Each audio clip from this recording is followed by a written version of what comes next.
여러분들께서는 활발발찌라는 사자성어를 들어보신 적이 있으신가요? 활발발찌란 활기가 넘친다는 뜻으로 물고기가 뛰는 것처럼 힘이 좋은 일이나 넘칠 정도의 활기가 있는 상태를 의미합니다. 그런데 최근 유럽에서 뛰고 있는 대한민국의 축구 선수들도 이같이 활기가 넘치고 있어 눈길을 끌고 있습니다. 우선 프리미어리그에서 뛰고 있는 손흥민 선수의 고공행진이 눈에 띄고 있는데 그는 안토니오 콘테 감독이 떠난 후 날아다니고 있습니다. 콘테와 손흥민은 지난 시즌까지만 해도 합이 맞는 줄 알았던 사제지간입니다. 콘테 감독이 부임한 후 토트넘 호스퍼는 성적이 올랐고 손흥민 역시 득점력을 폭발시켰기 때문입니다. 후반기 엄청난 득점 페이스를 유지하며 득점왕 경쟁을 이어나갔고 마지막 라운드에서 멀티골을 기록해 모하메드 살라와 공동 득점왕에 선정되었기에 기대감은 더욱 커졌습니다. 하지만 이번 시즌은 상극이었습니다. 콘테 감독의 전술 밑에서 손흥민은 공격적인 능력을 제대로 펼치지 못했고 이반 페리시치의 합류로 왼쪽에서의 영향력은 더욱 줄어들었습니다. 그의 밑에서 손흥민은 윙어가 아닌 마치 중앙 미드필더처럼 움직였으며 자연스럽게 성적은 떨어졌습니다. 득점력은 절반 이상 줄었고 경기력 자체도 좋지 않았습니다. 콘테 감독의 마지막 경기인 사우샘프턴전까지 손흥민의 리그 성적은 27경기 6골 4어시스트였습니다. 그러나 콘테 감독이 떠난 이후 손흥민은 이전의 득점력을 되찾았습니다. 더욱 공격적인 움직임으로 매 경기 기회를 창출했고 이를 놓치지 않았습니다. 성적도 최근 리그 6경기에서 무려 4골 1어시스트를 기록했습니다.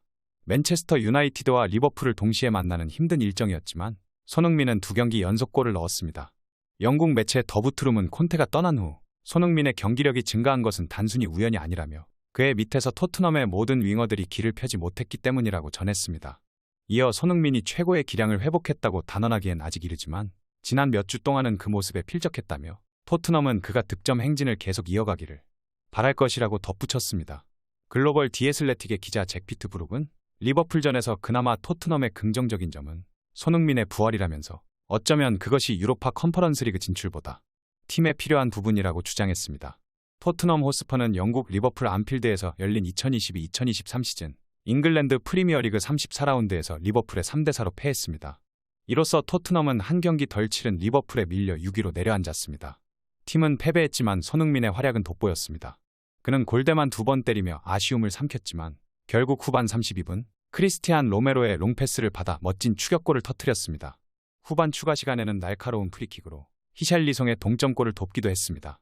손흥민은 안토니오 콘테 감독 체제에서 올 시즌 달라진 역할과 안아골절로 고전했지만 이날 득점으로 어느새 리그 10골 5도움을 찍었습니다.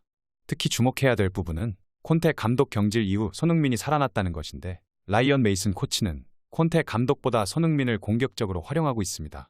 단 손흥민의 부활과 별개로 토트넘의 고질병인 수비 문제로 인해서 토트넘은 4위는커녕 6위 싸움도 불안전한 상태입니다. 아직 리그 6위지만 7위 아스톤 빌라와 3경기나 덜 치른 8위 브라이튼에 바짝 쫓기고 있기 때문입니다. 만약 토트넘이 여기서 더 미끄러져 8위까지 떨어진다면 유로파리그 진출권도 얻지 못할 확률이 큽니다. 잭 피트브룩은 리버풀전 리뷰를 SNS에 올리면서 메이슨 대행이 짧은 기간 동안 손흥민을 콘테처럼 윙백으로 쓰는 것이 아니라 다시 최전방 투톱으로 기용한다면 토트넘의 성적보다 더 가치 있다고 주장했습니다. 이렇게 대한민국의 캡틴인 손흥민 선수가 부활한 가운데 한국인 최초 라리가 2자릿수 공격 포인트를 기록한 이강인의 빅클럽행도 가시화되고 있습니다. 마요르카의 군계 일학인 이강인을 향해 맨체스터 시티와 아틀레티코 마드리드 등이 관심을 보이고 있기 때문입니다. 올여름 이강인이 유니폼을 갈아입을 가능성이 점점 커지고 있습니다. 이강인은 지난 2일 스페인 마요르카의 에스타디 마요르카 손모익스에서 열린 아틀레틱 빌바오와의 2022-2023 시즌 라리가 32라운드에서 리그 6호골을 기록하며 1대1 무승부를 견인했습니다. 마요르카는 비록 후반 막판 동점 페널티킥을 내주며 승리를 놓쳤으나 이강인은 경기 최우수 선수에 뽑히는 등 돋보이는 활약을 펼쳤습니다.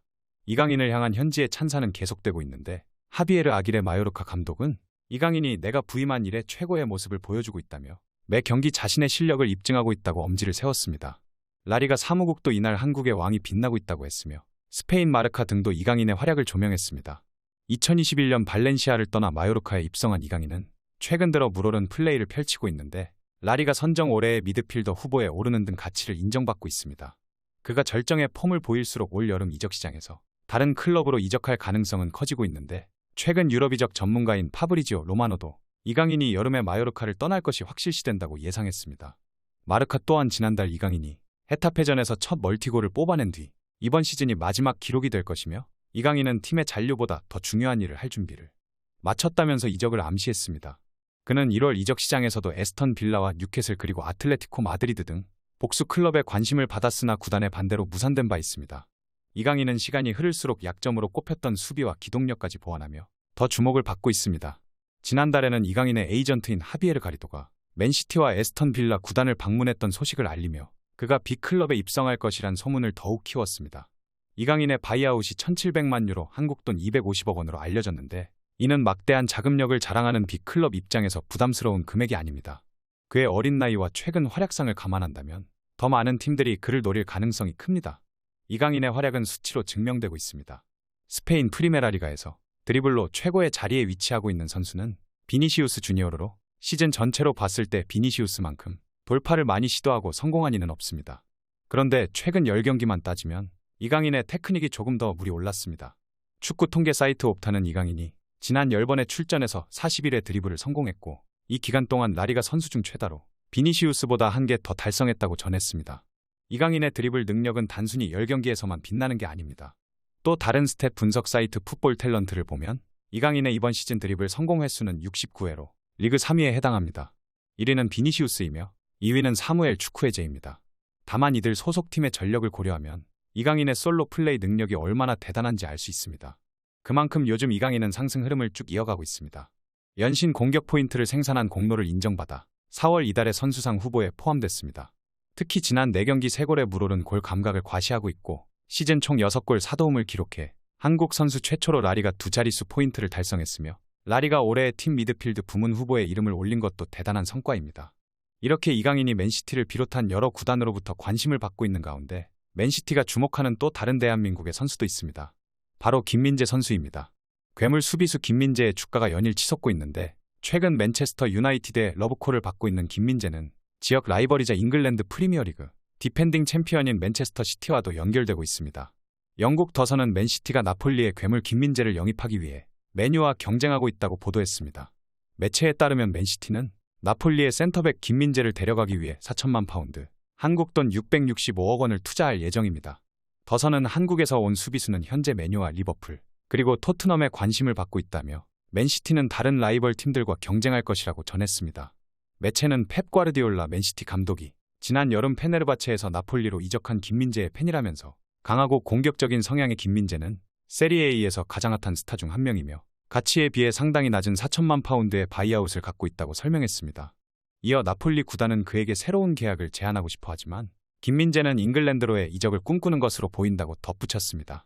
더선은 맨시티가 중앙 수비진이 잘 갖춰져 있다면서도 최근 3백을 활용하는 과르디올라 감독의 맨시티에 김민재가 필요할 것이라고 강조했습니다.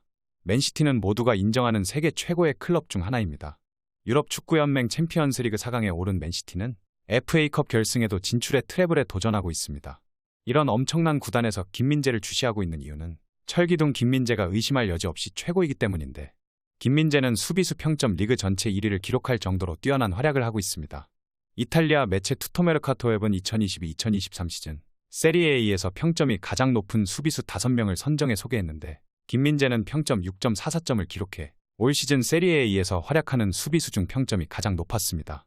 투토메르카토웹은 김민재에 대해 김민재가 모두를 내려다보고 있다며 김민재가 확고한 입지를 구축하고 있다고 언급했습니다. 김민재는 올 시즌 수비진을 이끌고 있는데 김민재는 안정적인 수비력뿐만 아니라 올 시즌 2골을 터뜨리는 등 공격 가담에서도 뛰어난 능력을 선보이고 있습니다. 과연 맨시티가 이렇게 뛰어난 활약을 펼치고 있는 김민재와 이강인을 동시에 영입할 수 있을지 귀추가 주목되고 있는데요. 저는 이 둘은 물론이거니와 손흥민 선수도 맨시티로 가야 한다고 봅니다. 만약에 3명이 모두 맨시티로 간다면 맨시티는 순식간에 대한민국 국민 구단으로 거듭날 수 있습니다. 3명 다 맨시티에 어울리는 실력을 가지고 있고 우승 확률도 높습니다.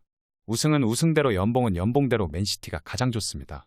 객관적으로 볼 때 대한민국 선수들처럼 가성비를 보여주는 선수들은 없다고 할 정도로 우리 선수들은 몸값에 비해 뛰어난 활약을 보여주기에 구단 입장에서도 충분히 노려볼 만하다고 생각합니다.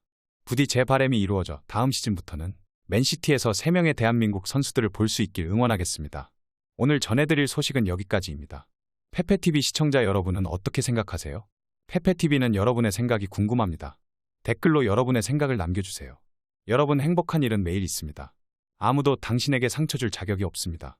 다른 사람들이 아무렇게나 던지는 말에 상처받지 말고 오늘도 세상에서 가장 소중한 당신에게 잘해주기로 약속해요. 가장 큰 성공은 행복한 당신입니다. 그럼 다음 영상에서 봬요. 감사합니다.